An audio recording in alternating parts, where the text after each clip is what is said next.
So it's like right in front of your face, but you're just not sure enough that when it does happen, you're like, oh, fuck. This was not that. This was like a, oh, I fucking knew it. Fuck yeah.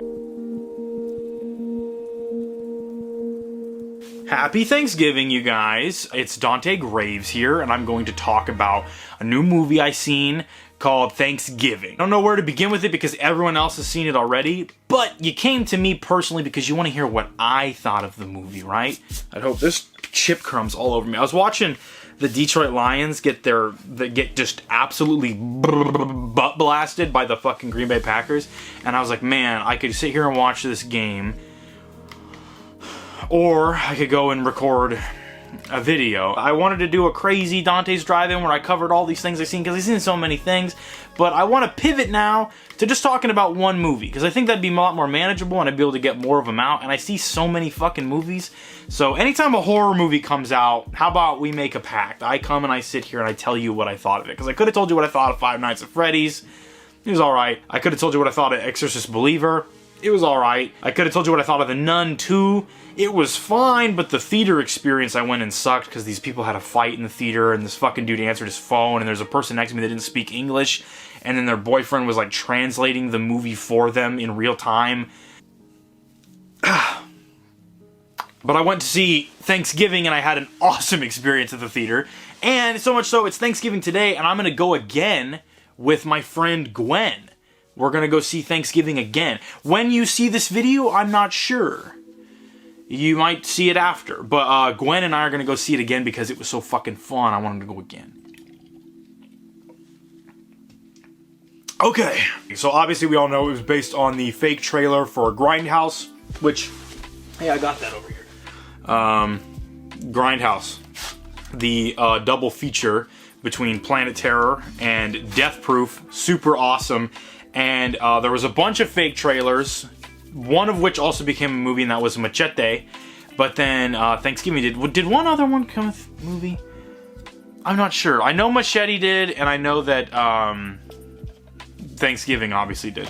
Thanksgiving, I thought this movie was fucking brilliant, honestly. I could sit here and discuss the nuances and nitpick it. I thought it was fucking awesome.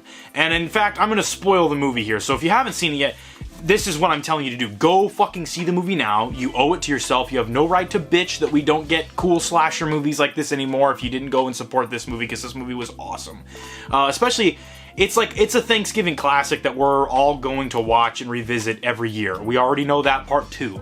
The thing is, we like to be like, oh no, I don't want to show recency bias. So if something fucking awesome comes out, I'm going to like peel back and be like, well, it's pretty good. But then you don't get to call it like way out in advance when this movie inevitably becomes like a massively beloved classic that we watch every year. And hopefully, you know, people cosplay as John Carver, and we got that awesome NECA action figure coming out. Like they've already, Fright Rags had a sick Thanksgiving t-shirt that I missed out the boat on getting. All this stuff, we could have called that in advance and looked like geniuses, or we can pretend and tiptoe around a movie that we all pretty much love and that only really a niche group is like, I didn't care for it. So the movie's fucking awesome and you should go see it. Did it make any sense what I just said there? Probably not, but you come to me for the ADHD tangent fucking whatever the hell it is that I do here. But the spoilers I want to say for the movie, the things that I could bring to the table that I haven't heard a lot of people talking about is how much I love Patrick Dempsey in this movie. He does play the killer, and I knew he was the killer the second he showed up on screen. Like the second we get that sick-ass POV, that booted up and I was like, oh, fuck yes. Like this movie is awesome. But then they open the door, it's like a fake out kind of thing, but it wasn't, is the deal. Because he's like nervous to go up to the door because he's going to interact with this woman that he's having an affair with and that, you know, her husband and all this shit. And also, it kind of lets us know that he was not right, sort of, beforehand, maybe? I think that was kind of brilliant, honestly. The other thing that's so brilliant about it is that they basically reveal to you that he is the killer in that opening scene because of the fact that he's like fixated about the pumpkin pie and he's, you know, POV, creepy shot, and he's the one that seems to be the most affected by the whole Black Friday thing, which that sequence was fucking awesome. And if you've ever worked retail in your life, you're just like, yes.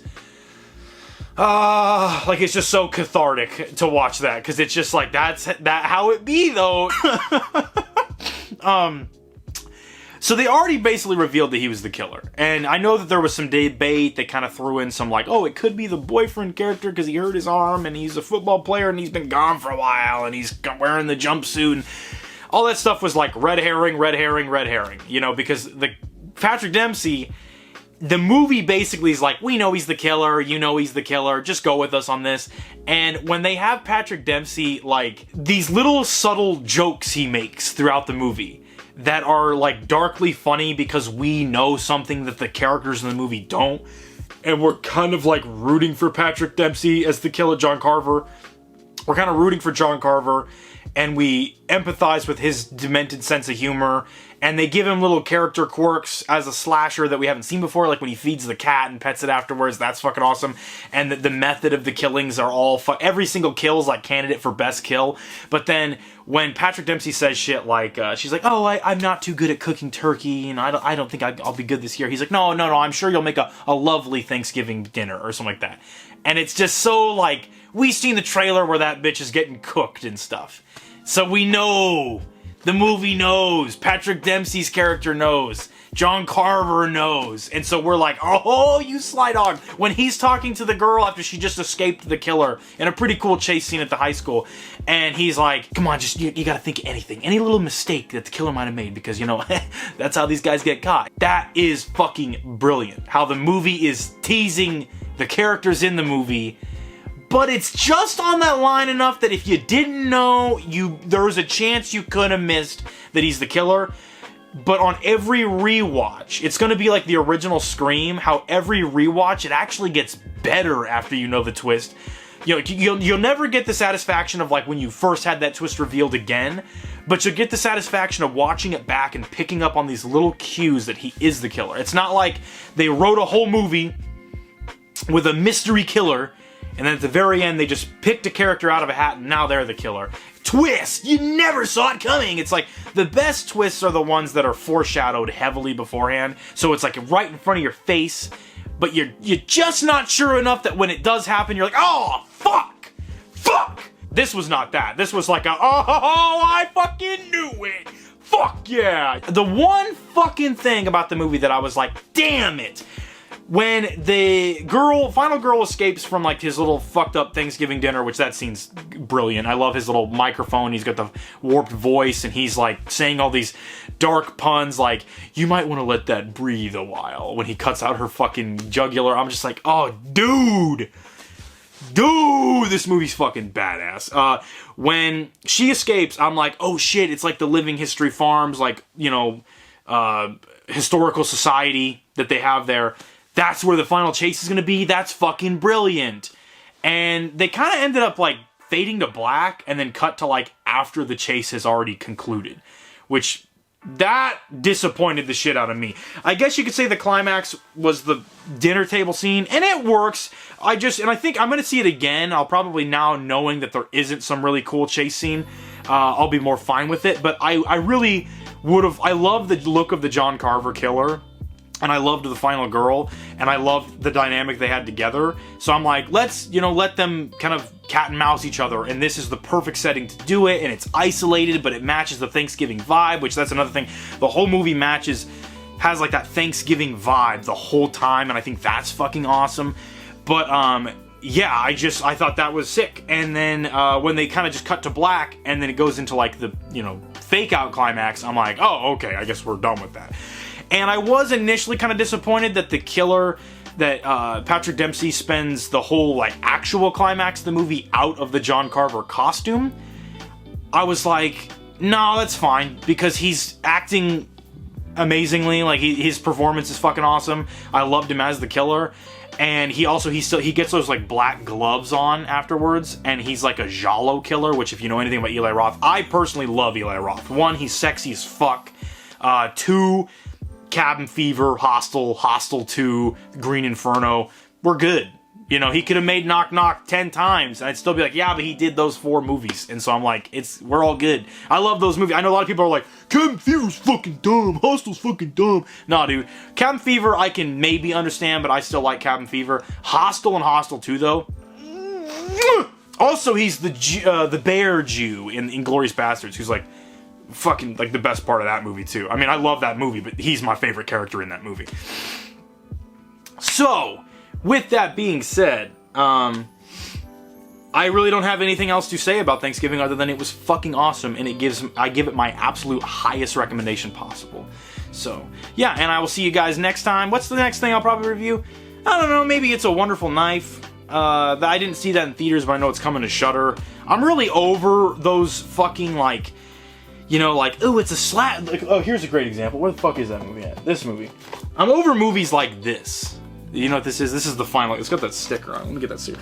Like The Final Girls and Happy Death Day and Totally Killer. Like these, like, you know, slasher movies. Am I right? Like it's not Fear Street did the same shit where it's like they're parading around in like the skin of a slasher movie, and they're like they come off like, oh, we're parodying it, but we're also celebrating it. Scream did that right. Nothing else since, I don't think, has done it in a way that has not annoyed the shit out of me. This, I don't care for this, honestly. I have it. It's fine. It's a watchable fucking movie. If you like it, that's fine. But I don't care for it. Happy Death Day, the first one I kind of liked. Second one, oh, brother, I didn't care for it. And then fucking, Totally Killer. I just like every time I watch one of the trailers for these, I'm just like, these come off like people, like slasher movies for people that don't like slasher movies. Like, they're movies for people who don't like the Friday the 13th movies and stuff. And what I really, really appreciated about Thanksgiving was it wasn't a, like, you know, boy, this killer stuff, that's a stupid idea to go in there. Haven't you ever seen a horror movie? Like, it was not that. It was just like, no, there's a killer. He's scary. He's wearing a mask. That makes him scarier. There's cool kills that are just naturally cool, that are practical, and there's characters that we care about and don't want to see die, and they're not meta, they're not, you know, wacky. There is comedy, but it's like comedy that's organic to the universe. It's not like the comedy in fucking Halloween 2018. I don't know, it was just such a refreshing fucking movie. It's probably my favorite horror movie of this year. I mean, like, let me think. Evil Dead Rise was really good. I didn't get to see Infinity Pool. Scream 6 was really good. Rip to fucking Scream 7, Jesus Christ. And then, I don't know. I'm gonna have to say, as of right now, at least, Thanksgiving is, like, way up there. I can't wait to get it on Blu-ray. That's like the highest fucking praise I can give this one. I really like Saw X, but Thanksgiving, I don't know. It's so nice that it was something original. Yes, it's based on a fucking fake trailer, but it's something original. It's new. It's sexy. It's hip. Just like me. I'm gonna go watch the Detroit Lions get booty blasted.